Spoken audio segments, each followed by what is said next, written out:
Mitra nuju ngabadungan dongeng atau ngadangukeun dongengnya bari nonton Mang Jaya. Oge para mitra, oge salajengna aya video-video nu diupload ku Mang Jaya Official. Rupi-rupi aya pemandangan, aya naon teh kembang, aya naon lah rupi-rupi para wargi kitu nya. Atuh salajengna dongeng judulna Cipanon Indung urang teraskeun ayeuna nincak bagian ka-8. Atuh Mang Jaya bade ngadugikeun waktos Sunda magiskeun nu naroskeun ieu teh jam anu teh waktos mana kitu nya. Tapi kada teras-teras ngada mungkin lagi ngan sawaktos-sawaktos ku Mang Jaya disebatkeun para mitra. Atuh Mang Jaya atuh nyebatkeun upami tabuh 7 enjing-enjing teh sebat cek urang Sunda keur meletek panon poe can barudak kitu nya. Eta waktu kirang langkung jam 7 enjing-enjing. Waktosna meral para mitra teu pas teh. Meral antawis jam 7-an lah meletek panon poe kitu nya para wargi. Waktu Sunda mah teu teng gitu sanes para wargi. Namun kirang langkung jam sakitulah. Waktu meletek panon poe barudak tinggal witan tos saep sareng cangtiang dugi ka ngangluh taneuh, ngaluluh taneuh. Kitu nya para mitra waktu Sunda mah. Janten upami disebatkeun meletek panon poe teh kirang langkung jam 7 enjing-enjing. Mangga dongeng urang teraskeun Cipanon Indung karangan Kileuksa dina bagian ka-8 wilujeng ngadangukeun.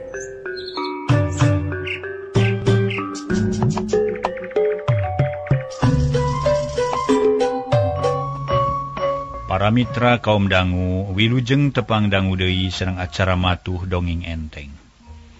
Mang Jaya sapara kanca bade neraskeun hanca dongeng nu katunda carios nyambung judulna nyaeta Cipanon Indung. Ieu dongeng karya Kileuksa etang-etang hiburan pangbeberahmana. Upami teu lepat dongeng parantos dugi kanalika karta harita teh bade diparios kudu berwajib. Kumaha nasibna Ocim para wargi mangga urang sami-sami bandungan bae. Mang Jaya sapara kanca ngahaturkeun nuhun wilujeng ngadangukeun mugi acara ieu aya tiasa nyugemakeun. Aya mangfaatna tiasa nyugemakeun gitu para wargi. Da memang leres atuh acara ieu kasangakeun ka para wargi mudah-mudahan aya mangfaatna khususna pikeun diri Mang Jaya umumna pikeun para kaum dangu sadaya. Janten mudah-mudahan aya mangfaatna para wargi. Tapi parantos kagamar nu sabagian oge nyawatkeun kanggo hiburan tah eta mangfaatna diantawisna kanggo hiburan. Mang Jaya ge bari ngahibur ieu teh para wargi. Siaran atuh mun teu resep atuh repot ngapaksa gitu. Jadi ku resep hiburan ngadongeng oge ngarupikeun hiburan kanggo diri Mang Jaya. Atuh cenah ieu hiburan keur Mang Jaya tiasa dianggo hiburan kanggo para kaum dangu, mangga nyangakeun para wargi wilujeng ngadangukeun carios nyambung judulna Cipanon Indung karya Kileuksa dina bagian ka-8. Memang teu nyalahan para mitra sadaya. Harita karta keur dipariksa ku polisi. Ditanyakeun sagala rupana nu aya pakuat pakaitna jeung kajadian tadi. Karta nerangkeun sakur nu geus kaalaman kalayan jujur teu ngahesekeun kanu berwajib. Barang keur jongjon kitu kurutak polisi jeung Pak RT datang, mawa beja ka polisi yen Ocim teu katulungan sabab ti corona remek, puguh karta reuwas ari ngadenge kitu mah. Sabab jelas manehna geus mateni hiji jalma ku leungeunna sorangan. Waduh, cilaka jigana berat hukuman teh ye. Sabab si Ocim pae. Wah, kudu kumaha mun geus kieu ye? Ceuk karta dina hatena. Sawangan ngabelesat kalemur cileutik bereh katempo. Katempo deui basa Ocim ngudupruk bari calanga panon buribun celik letah ngelel. Rei bulu punuk karta muriding sakujur awak menisur sarta puguh rasa. Karta nu berwajib nyalukan kebeg karta ngarenya greuwas. Da puguh keur ngalamun gancangna nyampeurkeun ka polisi gek diuk ngoyongkon. Pada pikir seun naon Pak? Karta ngeleper. Poe ieu pisan karta rek dibawa ka dayeu. Sabab perkarana teu bisa direngsekeun di dieu sarta kudu disidang. Pikeun narima hukuman anu satimpal jeung perbuatan. Yuk tuturkeun. Cek eta polisi bari tuluy nangtung dituturkeun ku karta anu hatena lelenyapan. Rusraska nuges kaliwat malah inget ke anakna Rojali samar bisa tepung deui sabab dirina geus ditewah ku nu berwajib. Kulantaran buktina jelas jeung loba saksi sarta aya pangakuanana. Hukuman pikeun karta geus teu bisa ditolak deui sarta kapaksa daek teu daek kudu narima kana nasibna. Manehna kudu ngadekem di panjara sabada disidangkeun di pangadilan sarta ditibanan hukuman tahun-tahun lilana. Cag urang tunda heula kaayaan karta nu geus resmi jadi sakitan. Jadi pangeusi LP di kota ayeuna urang caturkeun kaayaan di lemur Cileutik. Nyatana ngaguar lalakon Nyi Sarmi jeung anakna. Basa karta mimiti asup ka panyara. Manehna meunang beja ti kulisi yen karta geus beres perkarana. Kari ngajalankeun hukumanana puguh Nyi Sarmi teh meninggal ketai bakatku sedih. Ari sabab naon-naon nu dipikasieun teh geus jadi kanyataan. Nyi Sarmi asa dina pangimpian bingung jeung susah. Rai poe teh gawena ngahuleng mikiran nasib. Atuh teu karasa awakna beuki orot jangkung kuru mata kuatir. Nyi Sarmi sasat gering nangtung ngalang layung mikiran diri jeung nasib salaki.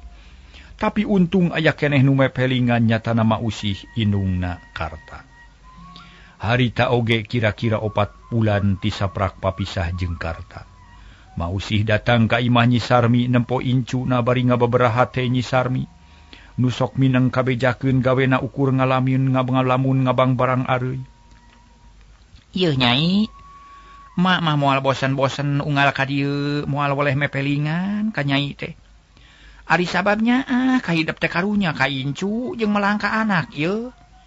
Wayahna sing sabar sing tawakal sabab geus moal bisa dirobah deui. Ieu kajadian teh geus jadi kanyataan sagala rupa ge moal rengse ku dipikiran, moal anggeus ku dilamun, tapi kudu ditarimakeun ku hate nu bebas, pikiran anu bangblas, batin anu panceg, sing eling ieu ka Allah. Tah kitu Nyai. Cek mausih estuning taya kabosen unggal patepung mapatahan kaminantuna. Nuhun emak katampi kateda pisan. Nanging abdi mah sanes mikiran nasib jeung katunggaraan. Tapi mikiran carana sangkan abdi bisa hirup sakumaha umumna jeung batur. Ulah ngandelkeun pamere wae. Nah kumaha maksud hidup teh anaking? Mausih colohok reuwas. Mak, si Rojali teh beuki lila beuki gede manehna perlu disakolakeun. Ngarah pinter jiga batur bisa ngigelan zaman kiwari. Ulah bodoh jiga kolotna sangkan aya bakal keur hirupna engke. Tapi sakola teh butuh kuwaragad sedengkeun kaayaan batan sakieu. Tah ieu nu jadi pikiran ku kuring teh. Nu jadi bang baluh pikeun hate kuring. Mikiran nu jadi anak. Bener. Nah atuh meuni jiga nu kamalinaan teuing eta awak meuni ruksak jadi begang jiga nu kurang dahar. Mun bener mikiran eta na atuh teu bebeja ka emak urang bada mikeun nu bener. Ceuk mausih rada teger hatena. Teu salempang teuing jiga tadi kulantaran geus aya hiji sawangan. Kumaha kahayang anu jadi minantuna. Ayeuna we atuh emak urang bada mikeun kedah kumaha. Eta mah kari mikiran we Nyai. Ari pamikir Nyai kumaha atuh da mah jadi bingung deui sabab moal bisa ngabantu deui da puguh kaayaan mah ge batan sakieu. Boro-boro keur ngamodalan sakola keur dahar ge apan seuseut. Ceuk mausih daria pisan badami nya-nya.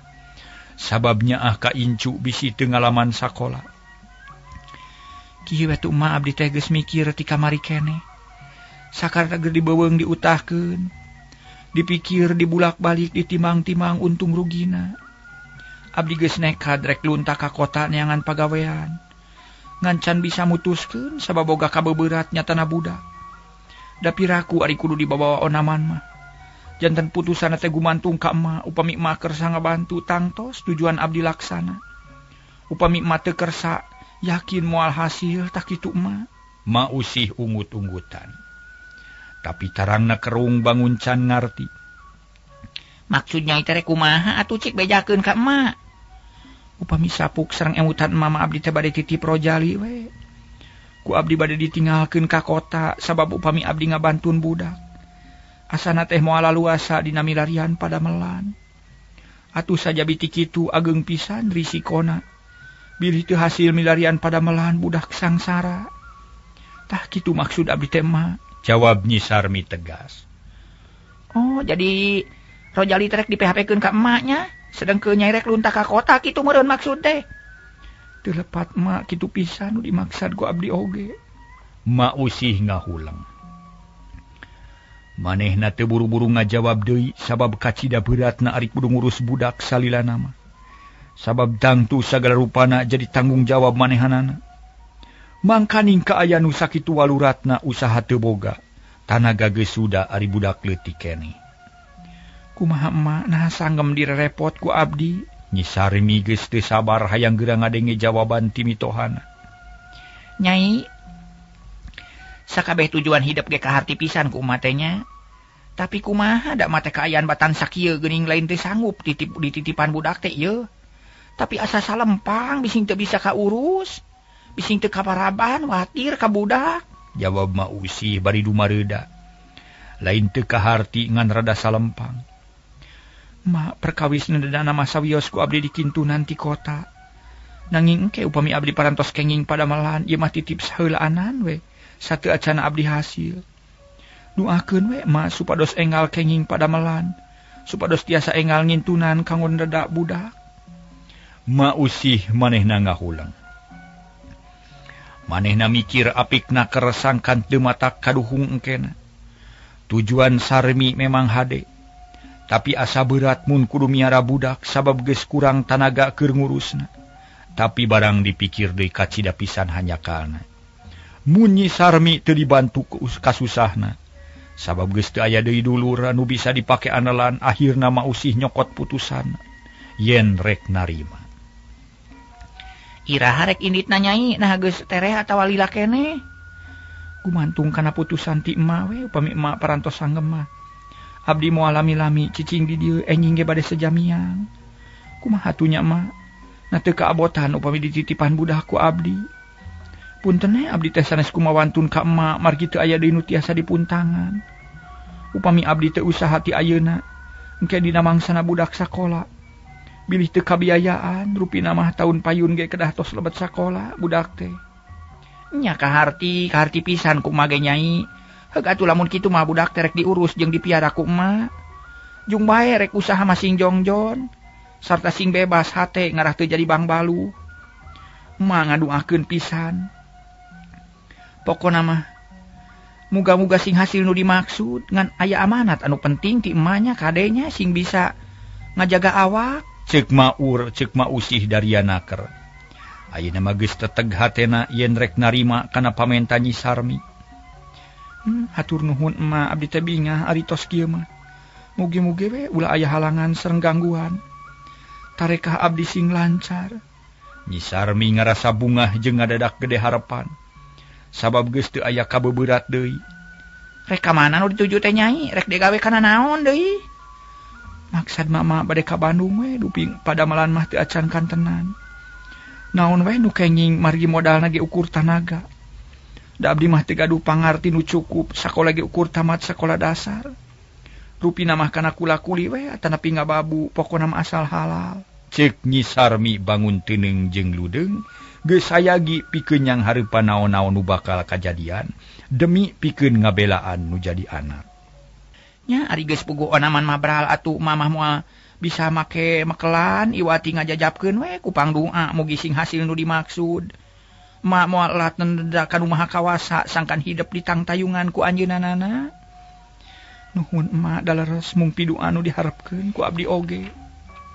Geus rempug kitu Mama Usih tuluy mepelingan nu leuwih loba ka Nyi Sarmi. Sangkan bisa ngajaga diri salila aya di pangumaraan. Ari sabab jiwa awewe sokeun aku paribasa heureut deuleu ponok lengka. Mun aya naon-naon kabisa ngan saukur ceurik.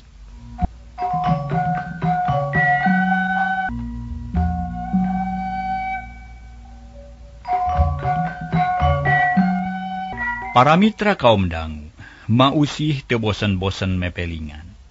Mekelan ku amanat nu hade sangkan minantuna tetep sabar. Jeung tawakal sarta salilana kudu eling ka Allah. Ulah ningalkeun kawajiban nu 5 waktu.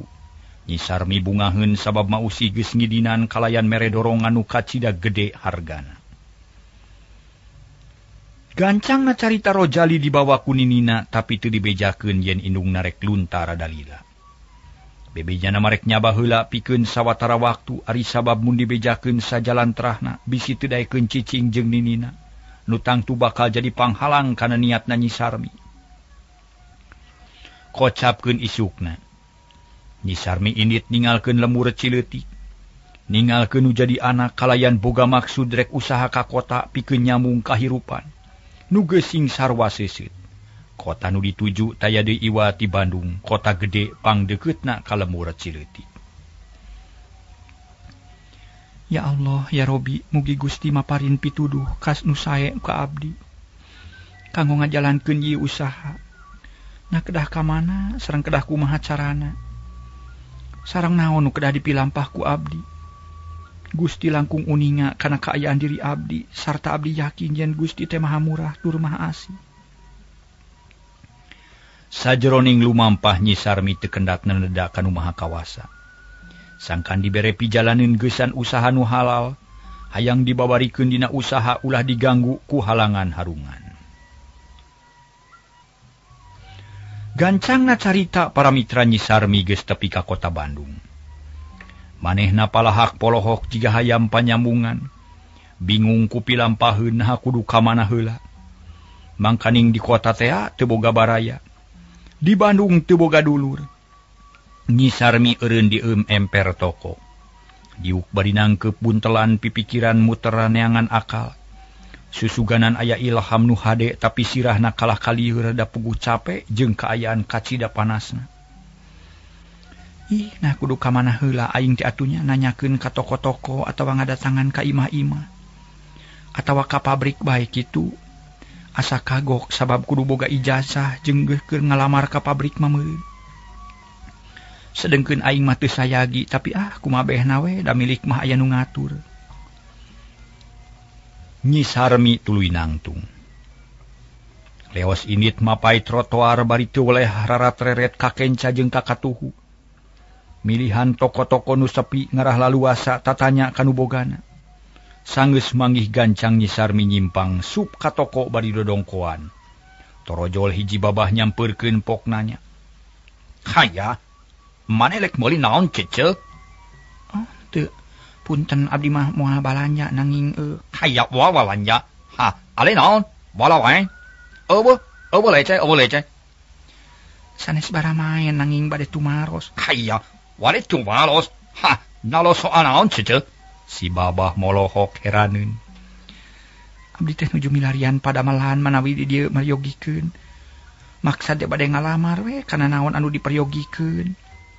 Si babah kerung. Panon sipit meniteleng-telengnya para mitra. Negeskeun rupa Nyi Sarmi nu memang teu goreng-goreng teuing ngan bae teu kapiara. Malah nyasat sasat ku yumut pinuh ku kebul si babah pok nyarita deui. Haya, oe teu perlu ku pagawe. Haha, sabab oe geus loa. Pagawe loa. Oe teu perlu. Oe tidak terima pagawe. Nyi Sarmi ngahuleng lengkah mungaran gagal. Mata kleutik hate jeung hiti ipis harpan. Tapi kaayaan beurang keneh panon poe moncorong meni bengras. Panas moreret matak ngajeletit kana awak Nyi Sarmi gancang pamit. Sawios upami teu peryogi mah. Permios atuh. Saterusna ngaleos indit diteuteub ku si babah bari dengdek. Siku katuhu neken kana etalase keur kitu kurunyung awewena plak nepak tak-tak salakina. Si babah mending ngagurubug reuwas saterusna nyang-nyeng-nyong bari ti popolotot siga nama pasea meureun para mitra pamajikanana timuruan. Jalan raya kacidaramena. Rupa-rupa kendaraan balawiri matak lieur, matak paur pikeun jalma nu kakara, jaba gandeng ku sora nu pating garerung, paselang jeung sora klakson nu patemalan. Dina kaayaan kitu Nyi Sarmi leumpang maju ngulon mapai-mapai trotoar bari teu elat rarat-reret. Opat toko geus diasupan nu bogana kabeh nolak. Teu butuheun ku pagawe malah mah sikepna rupa-rupa aya nu sopan. Aya nu semu karunyaeun tapi aya nu judes pika sediheun. Tapi Nyi Sarmi nyabar-nyabar maneh. Sabab kejadian kitu teges diperhitungkeun ti samemehna. Edas ka mana terusna ye? Suku geus karasa cangkeul. Ti koro asa garing sirah lieur sedengkeun pagawean can hasil kene. Kudu ka mana ayeuna aing? Nyi Sarmi ngomong sajeroning hatena bari terus lempang taya bosen. Para mitra kaum dangu teu karasa panon poe Nyi Rorot beuki handap. Hawana beuki ngurangan teu moreret teuing jiga tadi tungtungna reup-sareupna. Berai-berai lampu nu ngagarantung sisi jalan harurung kaayaan ngebrak caang ku lampu listrik. Nyi Sarmi kalayang koloyong bari jeung bingung susah keur monok. Gusti geuning meni geus buritnya mangkaning can manggih tempat keur ngareureuhkeun kacape. Jeung di mana aing salat? Ka mana de ari kacai? Cek Nyi Sarmi bari luak liuk susuganan manggih masjid, tapi teu aya. Rada bingung lempang gancang teu puguh asa aya nu ngarurusuh. Ari kaayaan beuki burit hawa tiis ayeuna mah teu kabayang. Para mitra sadaya, kumaha kaayaan peutingna, meureun pasti kabulusan. Akhirna Nyi Sarmi tepi ka hiji tempat di dinya loba toko-toko galede ngajajar teu pegat-pegat. Ciga ngahiji kabeh oge Nyi Sarmi geus teu kuat lempang tina awahing ku capek. Koloyong ka emper toko berak diuk satengah meubeutkeun maneh. Napas ngahegak suku meni asa jaleger. Peuting mungaran ngalalana di kota Bandung. Muga-muga peuting kadua henteu leuwih werit batan ayeuna. Muga-muga sing buru-buru menang pagawean. Nyi Sarmi ngagerentes dina hatena ku siwel ngabijilkeun bungkusan leutik. Tina buntelan bungkusan sangu nu isuk, tangtu bear jeung tiis. Deungeuna beuleum pedas sapotong kabuntutna huluna di dahar ku Rojali anakna. Teu malire nu lalar liwat celebok Nyi Sarmi dahar. Sakapung sok euleugegan kabuhulan kawantu sanguna tiis jeung heuras ari cai teu aya kacidana langsana. Matak sedih jeung tungara tapi Nyi Sarmi tetep gede sumanget moal balik satungtung can hasil pagawean. Kocapkeun isukna Nyi Sarmi geus hudang kaayaan harieum keneh. Lampu-lampu harita teh para mitra. Sapanjang jalan masih keneh hurung kendaraan can pati rame. Hawa tiis kabina-bina Nyi Sarmi meresan buntelan tuluy ini trek neangan cai sugan manggih. Kabeneran manggih walungan horeng Cikapundung nu caina kiru. Tapi sakitu ge matak bungah pikeun anu ngabutuhkeun mah. Nyi Sarmi tulun kalayan ati-ati. Manehna rurat reret kabelah girang jeung hilir. Breh katempo batur nu keur mani atuh manehna ge nurutan mani saperluna. Jeung tibatan awak carpel ku kesang leuwih hade. Mani dina cai nu sakieu-kieu. Garentes hatena bari tuluy hanyat deui. Sanggeus tarap ti hanyat ka jalan tuluy lempang mapai-mapai sisi jalan. Lamunan kumalayang kanu anggang nyipta-nyipta nu can puguh karuhan. Sapoe jeput. Nyi Sarmi ngider neangan pagawean tepi ka sareupna. Eueuh beja-bejana acan, taya nu mere harepan estu matak sedih jeung nalangsa. Harita geus liwat magrib, Nyi Sarmi lelempangan keneh di sisi jalan. Kabeneran ti jalan Cihapit beras kaparapatan jalan Riau. Reg Nyi Sarmi eureun heula ngajanteng sisi jalan bari rarat reret ka kenca jeung ka katuhu. Ngadaguan lowongna kendaraan, maksud narek meuntas, sarta satuluy narek ngider ka daerah pasar, susuganan aya nu butuheun ku pagawean, ngabantu-bantu di jongko. Kalah kageus burit deui ari maksud can hasil. Na kudu ka mana ayeuna jeung di mana monok atuh. Jeung lieur deui cape teuing meureun ti isuk can eureun-eureun. Ceuk Sarmi ngomong sorangan bari mencetan palipisan. Nu karasa nyanyautan pating serelek kana tarang. Tekung silila jalan rada lowong ukur aya motor hiji nu ngaliwat lalaunan. Sedengkeun tukang Nyi Sarmi aya mobil sedan nu nyuruwuk gancang naker. Tapi teu kanyahoan ku Nyi Sarmi tuluy meuntas bari teu luak lieu. Tapi teu kanyahoan sedan bet geus tepi ka parapatan sarta langsung mengkol ka katuhu motong pijalaneun Nyi Sarmi. Cekit cedak lenyap Nyi Sarmi ngalenyap. Saterusna teu inget naon-naon pipikiran teu bisa dikadalikeun asa dina pangimpian. Astagfirullahalazim. Nah atuh tilu aklieu heula rek meuntas teh aduh jeung rusuh ieu teh. Satu teh nya nu dina sedan kukulutus tapi najan bari jeung kitu boga rasa tanggung jawab. Berai pantos sedan muka jerut manehna turun. Tetela sidik pisan hiji lalaki gandang naker. Keuretan beungeut kasep wanda hande jigana lain jalma jore-jore sabab beda dina sorot panona.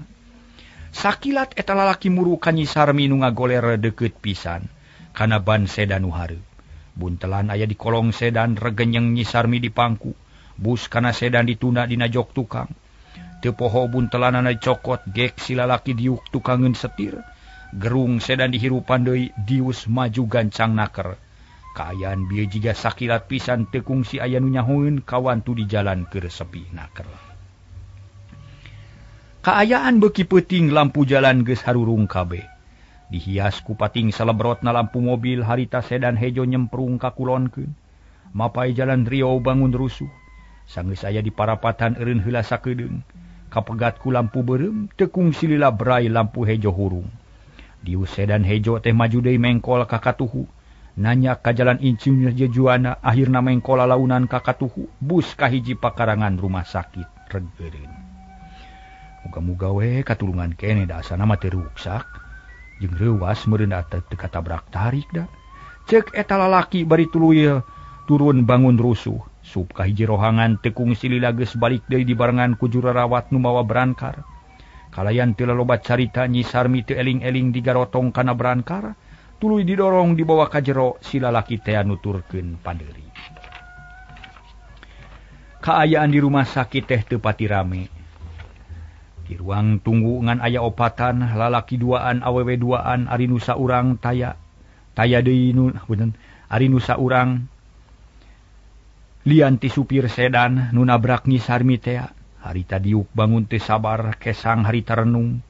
Menikat harapisan dina tarangna kawan tu kacaangan ku lampu neon. Tekung silila jebul perawat datang nyamperkeun jauh keneh geus semanggut bari neuteup ka eta lalaki. Si lalaki panasaran pok nanya, "Kumaha neng? Teu sabios-bios?" "Mung bared bungkul panangan sareng sampeanana ditamiku taarna bancunur. Rupina mah deungar aspal atanapi memang kadupak sedan. Nanging teu acan sadar anjeunna sapertos nu reuwas pisan." Cek perawat nyaritakeun ka aya Nyi Sarmi nu harita geus rengse dipariksa. "Oh kitu nuhun atuh. Ai teu bahaya mah. Eta jalma tuluy ngahuleng jiga nu aya nu dipikiran." Perawat pok nanya deui. "Dupi bapa kulawargina tanapi sanes?" Sanes kulawargina bapa mah nanging nyaeta ngaraos tanggal waler we. Margi eta istri teh kadupak ku mobil anu nyaeta ku mobil nu dijalankeun ku simkuring di Jalan Riau. Lajeng dibantun we ka dieu nyuhunkeun dirawat dugi ka saena deui. Waragadna simkuring anu nanggal waler, ceuk eta lalaki jujur jeung tanggung jawab. Duh mun kieu sadayana cenah para mitra. Ulah jegur katabrak tuluy kabur. Oh cenah kitu kahartos atunya. Nanging abdi mah peryogi katerangan nu jelas supados gampil upami aya naon-naon, dupi jenengan bapa sarta di mana linggih? Eta perawat nanyakeun kalayan sopan. Memang perlu ku eta katerangan bisi aya naon-naon. Upami aya naon-naon mah kintun berita we kararompok di Jalan Sunda, ta nomor 5. Nganggo teleponna tiasa ta ieu nomorna ye. Eta lalaki nyodorkeun kartu nama ka perawat. Gap di tampanan tuluy diilo di dinya aya tulisan nu netelakeun ngaran jeung alamat imah katut alamat kantor. Oh, pasugana. Nuhun cekap sakige Pak. Mohon kitu we nya neng nya. Saya wartosan we kararompoknya. Ayeuna simkuring bade wangsul heula bilih wengi teuing aya kapriyoyan ongko. Mangga wilujeng angkat. Si lalaki nu ngaran Suganda harita keneh ngaleos indit muru kana mobilna. Gek diuk nukang tukangeun setir gerung geleser sedan teh maju lalaunan. Kaluar ti pakarangan rumah sakit. Tuluy nyemprung ka kidulkeun rek balik ka imahna. Satadina mah memeh ka imahna teh rek aya perlu heula ka babaturanana. Di Jalan Surapati tapi ayeuna elat teuing. Waktuna geus moal cukup kapaksa balik heula bari mawa kareuwas dina hatena. Aya-aya wae keur lieur teh teu kuhan teu hayoh nabrak jelema. Nah tumeuntas teh gagabah teuing jeung deui. Eta bijilna teh tinu poek diteu nyahoan ti tadina. Dasar keur sial teh ya atuh katurug katutuh. Sugana kukulutus tapi teu wani nyalahkeun ka Sarmi sagemblengna sabab manehna ge rumah samilu salah. Sabab tadi ngajalankeun sedan ka Cidagancangna jeung teu pati apik nempoan kaayaan di daerah eta lantaran inget wae kana janji yen peuting eta kudu nepungan babaturanana teh. Barang tepi ka imahna sup eta sedan teh kapakarangan. Langsung ka garasi lantaran pantona geus muka jerut turun kop kan atas. Langsung ka imah ka sampak teh di tengah imah keur aya nu ngariung.